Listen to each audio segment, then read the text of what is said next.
The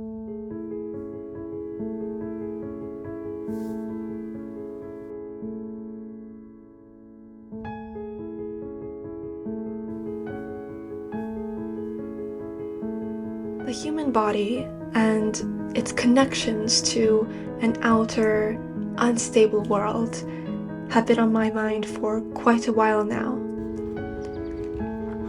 I've been thinking about a collective, global consciousness. Does it really exist? And if so, what is it like? When I was at Oxford, I read this chapter called Global Moments for one of my classes. It argues that, yes, in the 19th century, a global consciousness did start to take shape.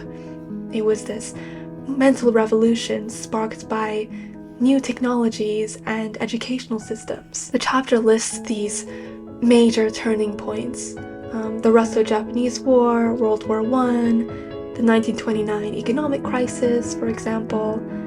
All these events that made us tremble collectively and ultimately gave rise to the idea of an interconnected future.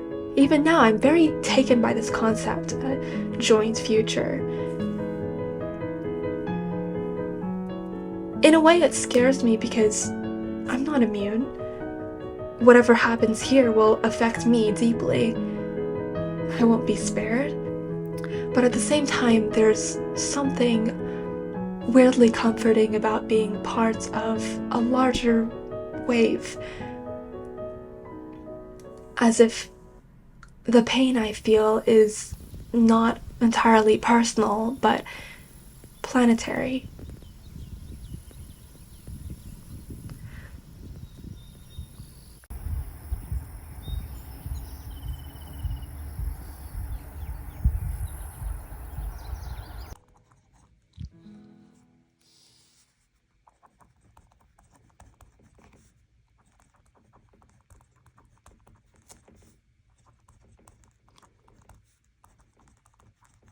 Global moments.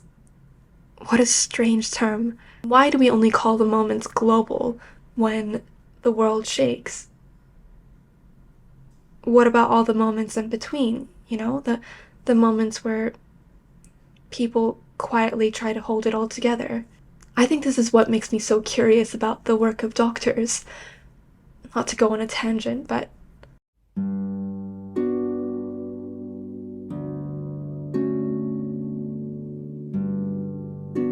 doctors are the caretakers during these underseen global moments. The ones that don't always grab the headlines, but mean everything to the person whose life lies in their hands. Of course, doctors are not perfect people, but there is something to be said about the way they show up, whether the world is watching or not, whether it's a global crisis or a much more private, unseen emergency. And I think there's an art to protecting people from internal emergency. Certainly it requires deep scientific knowledge, but also an intuition, an ability to read both the body and mind to translate someone's pain into a diagnosis.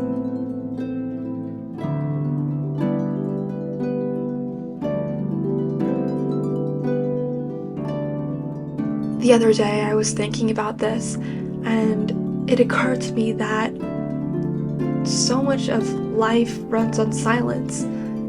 Our breath, body, our thoughts. And doctors train to listen to that silence, to catch the slightest disruption, and to intervene before the symptoms swell into something irreversible. I'm only an outsider, of course, and I don't go to the doctor that often. But from what I can see, it seems that they carry a certain global vigilance, always scanning for early warning signs, not just in individual patients, but in wider patterns of illness and public health. Doctors wear their strength like it's the second skin, you know? It's so natural, most people miss it.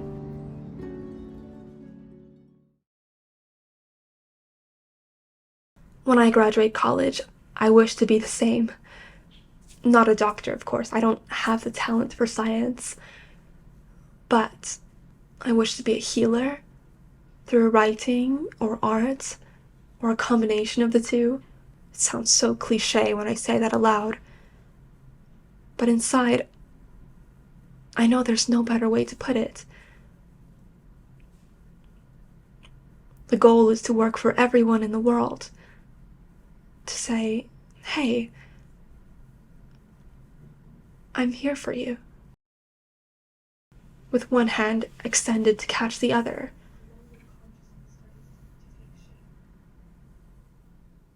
Our future together is long,